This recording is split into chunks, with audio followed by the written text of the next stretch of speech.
ఏంటి missed calls ఉన్నాయి? వదినా, ఈరోజు కోర్టులో మీ అన్నయ్య కేసు హియరింగ్ ఉంది. Final hearing. నీ అవసరం ఉంది.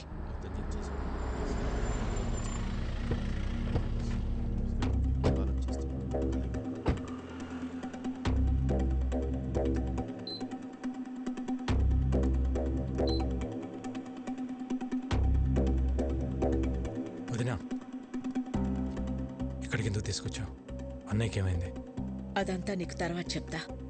నువ్వు లోపలికి రా.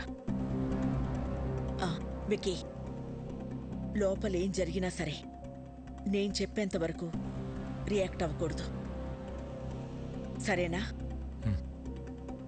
రా.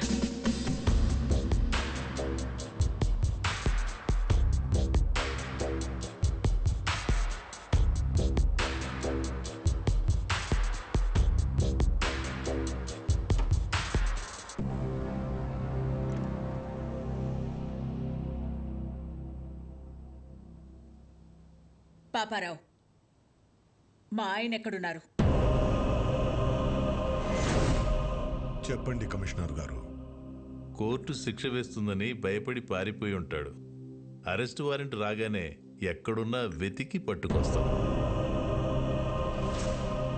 మీ నాటకాలు ఆపుతారా? పిల్ల నట్టం పెట్టుకుని హాస్పిటల్కి పిలిపించింది బాబాయిని కొట్టి ఆయన్ని తీసుకెళ్ళింది జీకే కాదా?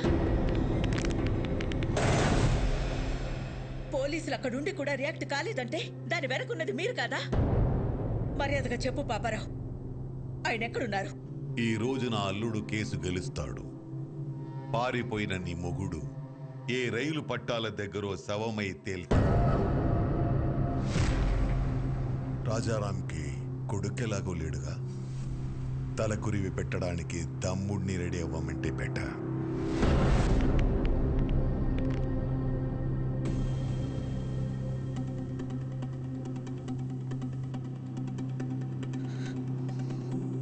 నువ్వేం చేస్తావో ఎలా చేస్తావో నాకు తెలీదు. కోర్టులో నీ కోసం ఎదురు చూస్తూ ఉంటాను. ఆయన ఎక్కడున్నా సరే 10:30కి హైకోర్టుకి తీసుకురావాల్సిన బాధ్యత నీది. ఆయన కేసులో ఓడిపోయినా తట్టుకోగలను, కానీ పారిపోయారన్న నిందని మాత్రం నేను భరించలేను.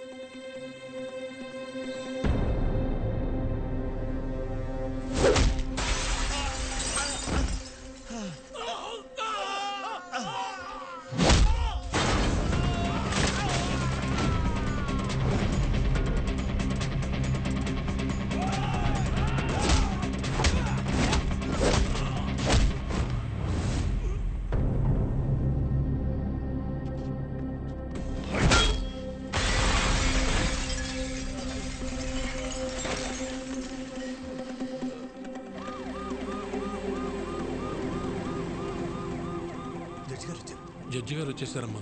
రాజారాం గారు ఇంకా రాలేదు. నాకేదో భయంగా ఉంది. మీరు భయపడొద్దు, ఆయన వస్తారు. వాడు ఆయన్ని టైంకి తీసుకొస్తాడు.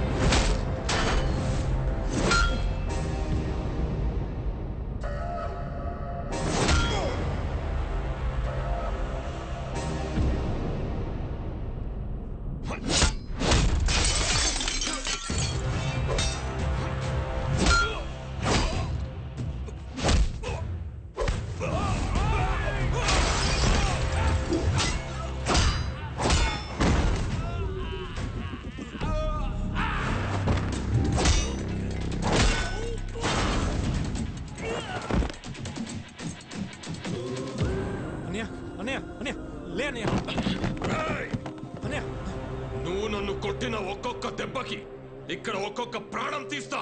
రారా,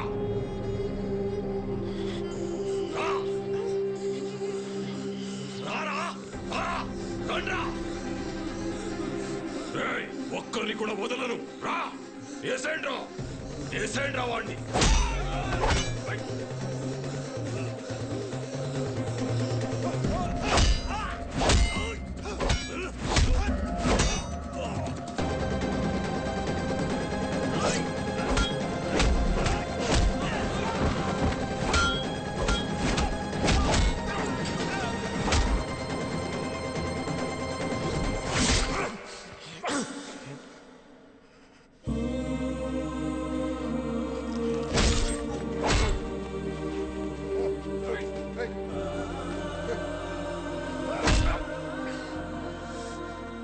లాయర్ గారు రాజారాం కోసం వెయిట్ చేస్తున్నారా?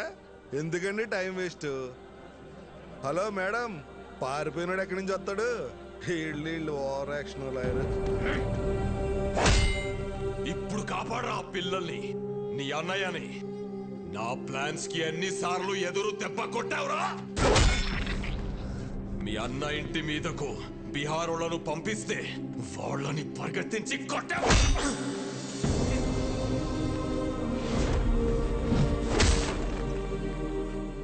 యాగం దగ్గర మీ అన్నయ్య చూస్తుండగానే ఫ్యామిలీ మొత్తాన్ని లేపేద్దామనుకుంటే దాన్ని తిప్పి కొట్టావు కదరా. నీ చావు ఎటువైపు నుంచి వస్తుందో నీకు తెలియదు. నేనుండగా మా అన్నయ్య ఫ్యామిలీలో ఒక్క చిరునవ్వు కూడా దూరం కానివ్వను అని నాతో ఛాలెంజ్ చేసి ఆపేసిన పెళ్లిని దగ్గరుండి చేశావు. వాళ్ళు 2 రోజులు ఎంగేజ్మెంట్ పెట్టుకోమని ఫోన్ చేశారు. ఆ ముఖర్జీని పిలిపించి బయల్రాజుని వేసినప్పుడు దొరికిందిరా మీ అన్నదమ్ముల మధ్య ఉన్న వీకెస్ట్ పాయింట్.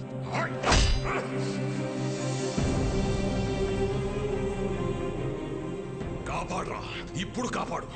మీ అన్నని కాపాడడానికి వచ్చావు కదరా, ఇప్పుడు నిన్నెవడు కాపాడతాడ్రా?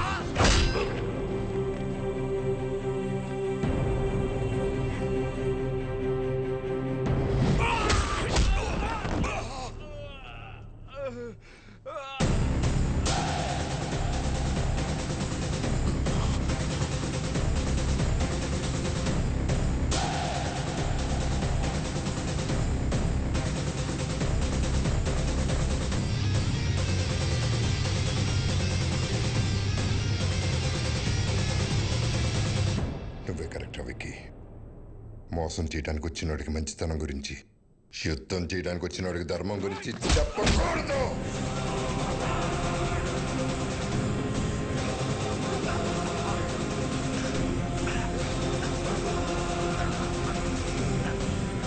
పిల్లల్ని చంపేస్తారా?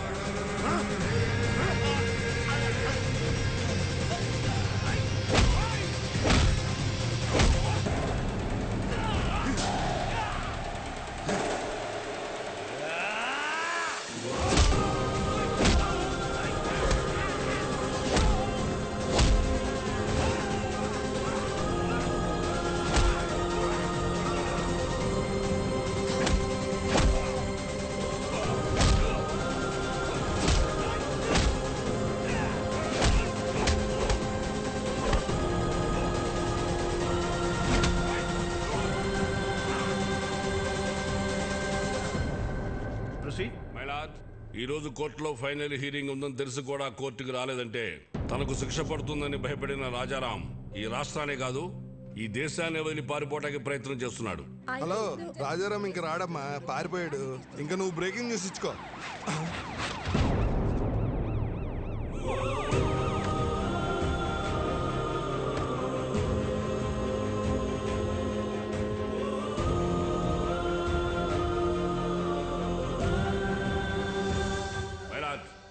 కోర్టుకి ఆరోపణలు కాదు ఆధారాలు కావాలన్న విషయాన్ని లాయర్ గారు మర్చిపోయినట్టున్నారు. ఆధారాలు ఉన్నాయి మై లార్డ్.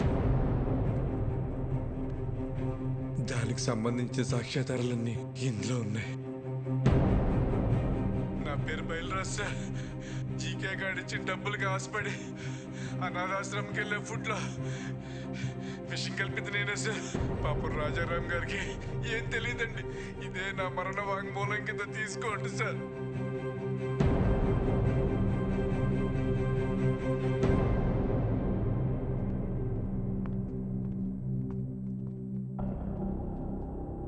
మై లార్డ్, నా పేరు మహేష్. జీకే ఫుడ్ కంపెనీలో నేను ఫుడ్ సైంటిస్ట్గా పనిచేశాను. ఆ ప్రాసెసింగ్ యూనిట్ నుంచి వచ్చే ప్రతి ఒక్క ప్రోడక్ట్ కల్తీయే. ఆ ఫుడ్ ప్రోడక్ట్స్లో కలుపుతున్న కలరింగ్ ఏజెంట్ కూడా కల్తీ. వీటన్నిటి గురించి నేను ఒక రిపోర్ట్ తయారు చేసి ల్యాబ్కు టెస్టింగ్కి పంపిస్తే ఆ రిపోర్ట్స్ని కూడా మ్యానిపులేట్ చేశారు. వాళ్ళని వీళ్ళే బెదిరించి కంట్రోల్ చేస్తున్నారు మై లార్డ్. అంతేకాకుండా నన్ను నా ఫ్యామిలీని చంపుతామని బెదిరించారు my lord.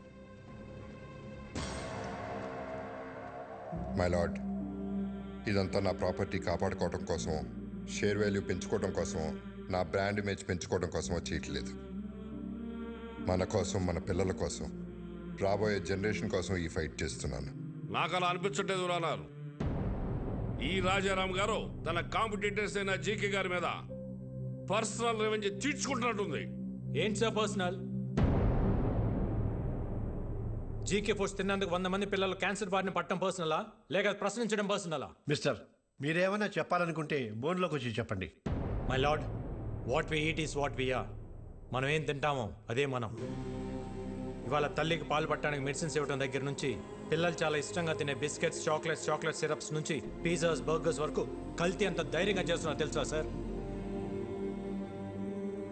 Nature identical flavour, substance, thickness, preservatives, ఎమల్సిఫైర్స్ అని చిన్న చిన్న అక్షరాలతో వాటికి సంబంధించిన నెంబర్స్తో సహా ప్రింట్ చేసి మరీ అమ్ముతున్నారు సార్. ఈ ప్యాకేజ్డ్ ఫుడ్, ఫాస్ట్ ఫుడ్ తినడం వల్ల మన ఒంట్లో బ్లడ్ కాదు సార్, కెమికల్స్ రన్ అవుతున్నాయి. జనాల ప్రాణాలతో ఆడుకునే ప్రతి కంపెనీ మూతపడేలా, కల్తీ చేస్తే మరణశిక్ష పడుతుందని భయం వచ్చేలా గవర్నమెంట్ చట్టం తీసుకురావాలి సార్. లేకపోతే దేశంలో యువతరం మన కళ్ళ ముందే ముసల్దైపోతుంది. నెక్స్ట్ జనరేషన్కి ఉచిత విద్య, ఉచిత వైద్యం ఇవ్వకపోయినా పర్లేదు సార్. కల్తీ లేని ఆహారం ఇస్తే అన్ని వాళ్లే చూసుకుంటారు. మైలాడ్, ఇలాంటి స్పీచెస్ కి జనాలు మారరు. ఏంటయ్యా ప్రభాకర్ నువ్వు మాట్లాడేది? అతను మాట్లాడేది తన గురించి కాదు, మనందరి గురించి, మన పిల్లల గురించి, వాళ్ళ భవిష్యత్తు గురించి. నువ్వు రోజు కేసులు గెలిచి ఇంటికి డబ్బులు తీసుకెళ్తావు కదా, ఈ కేసు గెలిస్తే ఇంటికి తీసుకెళ్లేది డబ్బులు కాదు, జబ్బులు. మన నాయకులకి వాళ్ళ అధికారాన్ని కాపాడుకుందామన్న శ్రద్ధ కాకుండా రాజారాం గారి లాగా ఒక్కరు ఆలోచించినా కూడా మనకి ఈ దుస్థితి తప్పేది. ఈ కేసులో జీకేని దోషిగా పరిగణిస్తూ జీకే ఫుడ్స్ ని బ్యాన్ చేయాల్సిందిగా, అందులో ఉన్న ప్రోడక్ట్స్ ని కాన్ఫిస్కేట్ చేయాల్సిందిగా పోలీసు వారిని ఆదేశిస్తున్నాను. ఇదే కేసులో అసత్య ఆరోపణలు ఎదుర్కొంటున్న రాజారాం గారిని నిర్దోషిగా ప్రకటిస్తున్నాను.